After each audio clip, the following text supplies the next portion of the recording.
To create a new offer in WEBtender, click the New Offer button. Enter an offer name. Enter a standard discount for this offer. Check the dates. They are inherited from the project. Choose a discipline.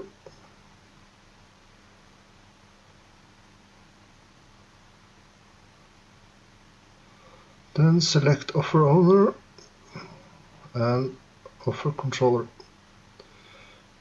Here you can enter offer text or leave that for later. You can save and new or save and close. I choose save and close this time. Here we have the new offer. Let's click on that. Take that letter. And you see your offer and the sums table, documents and the receiver boxes on the right side.